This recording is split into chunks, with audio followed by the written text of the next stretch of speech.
Hey guys, welcome back to Meet Me at Zero. I want to thank you for taking the time just to sit through these minutes with me and to listen to what I have to say.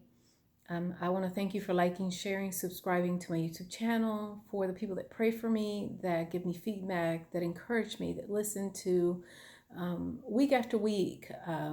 I really do appreciate you. Um, I am not a theologist. My idea in using this platform is not to convert people or to force an opinion, but just to give you a glimpse of my life, my stories, my life experiences, and just to give you a different face to a coin. Um, to encourage someone who's going through similar, because I really do believe that everything that we go through in life, it's a blueprint to assist another person who's going through similar, just to aid, to encourage, to give hope. And so because I am a person of faith, I will reference to God in my belief. Um, I don't think that God would want anyone forced by fear or any other means um, to corral people. I just think that through our actions, through the way we live, we do influence our circle. And so just in my conversations this week, I didn't do a video last week, and I pray and my mind goes 1,000 miles a minute. So if you know me, I sometimes operate on a delay. So we might discuss something, you might tell me something, and it might take me a few hours or minutes to digest or get to a point in our conversation that I'm like, hey, remember this that you said, this is what, this is my um, after much thought, this is what I believe or think, or you're right or wrong, or this is a possibility. Um, this week, the topic has been purpose. Before the Maria you see now, Maria was a thought in the heart and the mind of God. He created me with certain qualities, personality, gift, and a purpose. What's wondrous about it is that each of us, whoever's listening to this video, you were created in the same fashion, but very independently to mine. And when I think about purpose, I always think that God has a plan from A to Z, and through free will and our choosing, we go through life eventually reaching Z in a different way. Because of free will, we make choices, we make decisions, and we pay the consequence, and we learn the lesson. And so God turns our madness and craziness into a lesson, and we do become better because of it, and we turn to Him. And so we grow in faith. But I believe, if you're a person of faith, that nothing happens by chance, and that His plans are always way better and bigger than what I could ever envision for myself or my children or anybody that I love. God is limitless, and in our humanity, we are very limiting. A lot of times, because we don't see, how can I say this? When it comes to purpose, in regards to, for example, because I can only talk about my experience. In regards to my personal belief, religious beliefs of growing up, you had to fit in a mold, or there were some things about you that would qualify you for God to use you. And for much of that, it was a check off the box. When in reality, God can use anyone. And the Bible says He will use rocks if necessary. He will use animals if necessary. So every single person has a mission, a purpose for being here. It's greater than being a mom, being a dad, being a husband. It's more than just working every day for however many days to retire. It's greater than you and I. And so I think a lot of times that we get lost in doing life and figuring out the world. And it takes us time to figure out what our purpose is. The craziness about purpose is that for a lot of people, because they don't see it, they don't know their purpose or see their purpose or their upbringing, they can't even imagine another person having a purpose so great that it impacts the world, the community, that it's out of the norm. Purpose is the thing that you do well. It's to me, I think it's like breathing. It, like I said, it was implanted there from before you were born. And sadly, we don't tap into it because life happens. Our parents don't have the vision to foster it, to see it in us. We end up having children. We get lost in motherhood. And so we're in the back burner. While you're in the back burner, you're making everybody else happy. You're trying to fulfill this worldly role that we've been indoctrinated, that we've been told this is what you're supposed to be doing. And in life, we get married and then we become a partner and we think, this is it. In all of that, that's not purpose. Purpose is the one thing that you do well, extremely well, effortless, that will give God glory, that will make the world a better place. It's the part of you that will be the most fulfilling, rewarding, and bring you the most joy.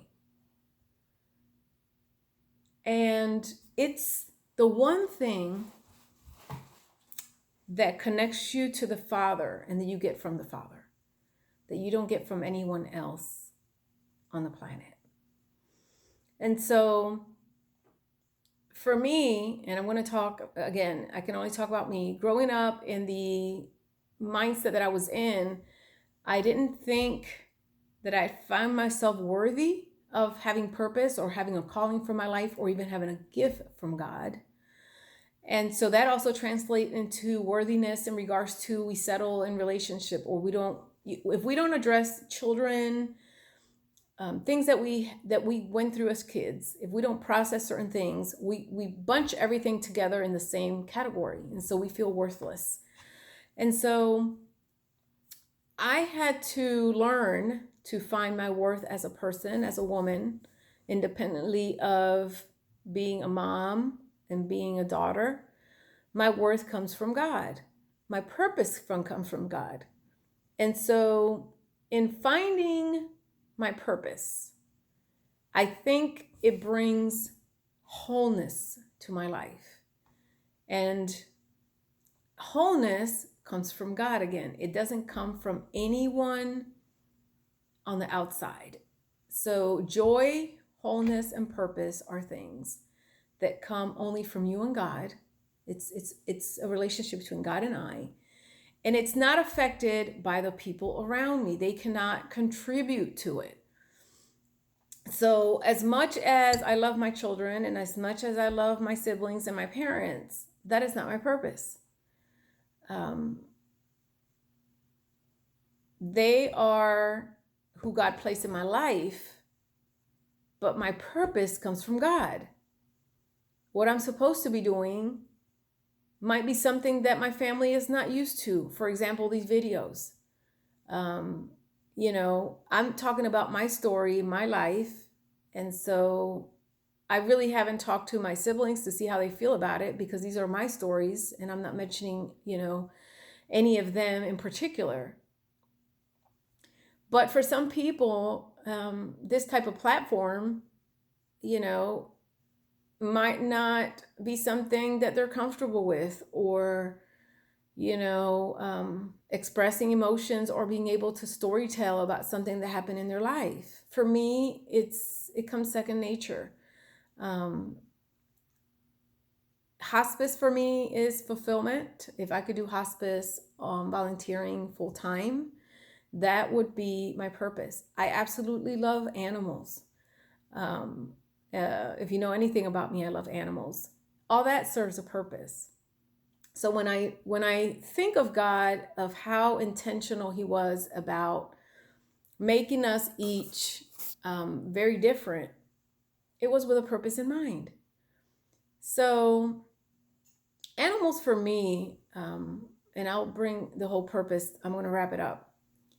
Growing up in Puerto Rico, well, if I go back to Philly, we used to have a Pekingese dog that we absolutely loved, Blanky, and my parents didn't take it to Puerto Rico. I'm not sure why not. Animals back in the day were just animals to a degree. She was treated well, and so we gave her to an aunt. We couldn't take her, and so that was the first dog we had at home. We moved to Puerto Rico. My dad had animals, and so our animals were named. We always had dogs and always had cats. Inside the house, we had one cat that was greasy. She had her own pillow. We had tons of cat outside, but she was the inside cat. She had a blanket. She slept in the bed with my brothers. So animals have always been at the heart of we are as a family. For me, definitely, I can see where it came from. My dad loves animals. Now that he's older, he babysits his grand dogs. Back in the day, men weren't even allowed to show emotion.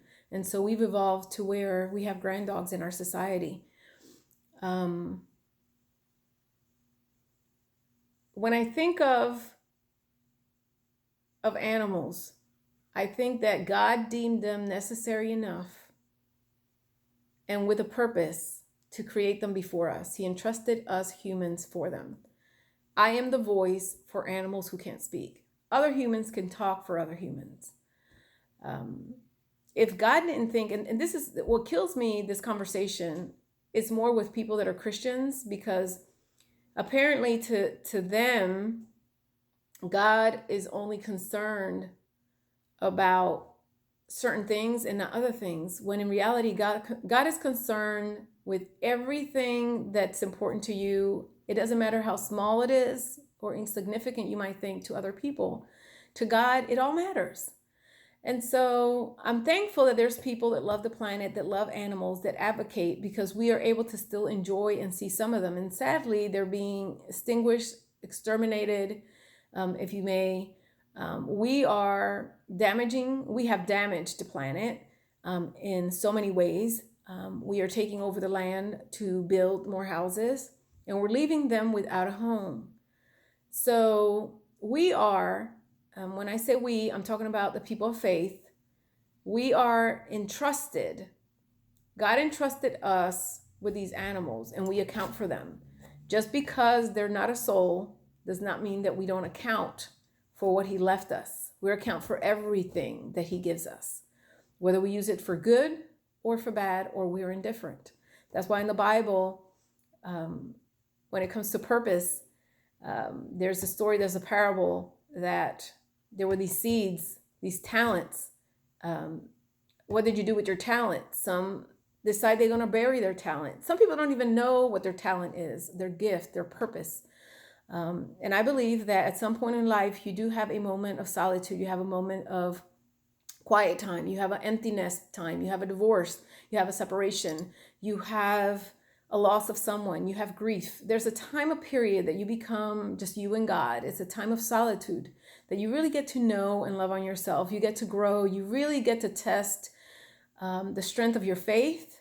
You get to pull from a place of godliness, a place of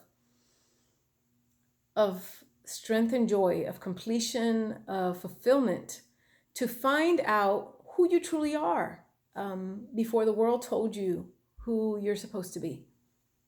And so purpose comes from understanding that we are all different, and it is not my job to convince anyone of anything, but to do my part. And when I do my part and somebody else, let's say in South Carolina, has the same heart for me as animals, together collectively, we do something that moves that in one direction. For some people, it's the trees. For some other people, it's the homeless. For some other people, it's the veterans. I'm so grateful that God is so diverse and fantastic that He put a different spirit in us to love a certain thing that we might be passionate about, so that everything on the planet is taken care of. Because if it's for some people, they think, I need to convince this person about my church. I need to convince this person about this political party. I need to convince this person about XYZ. I'm not here to convince anybody. I am just here to fulfill my purpose at this stage in life. Because when I was younger, you tried to make everybody happy. You try to conform. You try to go with the wave. This is what's trending. This is what's not. I don't care about any of that foolishness at this point in life. At this point in life, I want to be happy. I want to remain whole. I want to be fulfilling my purpose and walking in my purpose. I want to be an agent of change, of positive change. I want to be walking in action, that everybody that I meet will leave better than they came, that my gift was used, that my purpose was fulfilled.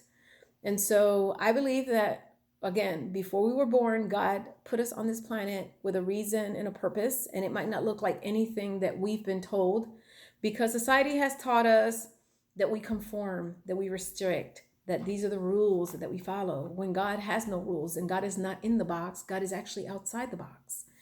And so sometimes it takes you years, and I just believe that for most of us, it really does take years and time for us to find our voice, for us to find that comfortable space where we thrive, where we really know who we are, that we're walking in our destiny, that we're making a difference. And before we leave this planet, we are supposed to fulfill that purpose. And again, the purpose is not being a parent, being a husband, being a wife. There is a gift and a purpose in something you do uniquely that sparks. There's a fire in you. There's a little flame in you that God put, of something that moves you, that you're supposed to be acting upon and fulfilling. And so this week, I just want to encourage you to step outside the box. If you're in the box, for me, and we tend to go in the box because that's what we're used to and we've been trained. So you have to constantly, deliberately move outside the box. And just this week, I just pray that you find your purpose in life, that you find what it is that brings you joy and happiness outside of everything that you can see in the natural, and that really is in the spiritual realm, in which we find fulfillment, joy, wholeness, happiness, and freedom. And in the measure in which you find these for yourself, you desire to see them in others fulfilled. Sadly, we can't convince other people of their potential. We can, however, encourage and point it out just in case they can't see it for themselves. So this week, I just want to encourage you to be an agent of hope, of change, of unconditional love, of humanity, compassion, and just be the bigger person. Sometimes it's hard, and don't take my words out of context. Again, I'm doing this to share my stories. I'm not perfect. If you know me and you're close enough to me, you know that I attempt to be the best person I can be, humanly possible. And because I am human, I have my moments that I'm a dynamite, and sometimes I have to tone it down to be a candle. And for the most part, I'm a bonfire, honestly. And so I don't always get it right, but I attempt to do so. And so I just want to do my part to leave the world a better place. The people that are around me, the people that God puts in my life every day, that they are changed in some way, that they can see some light, that they can see something differently within themselves. And in that, they can also feel God's love through that connection. Meet me at 0 next week. I hope you have a mighty one. Stay connected to those that you love. And if you have not found your purpose, I pray you do soon. Talk to you later. Bye-bye.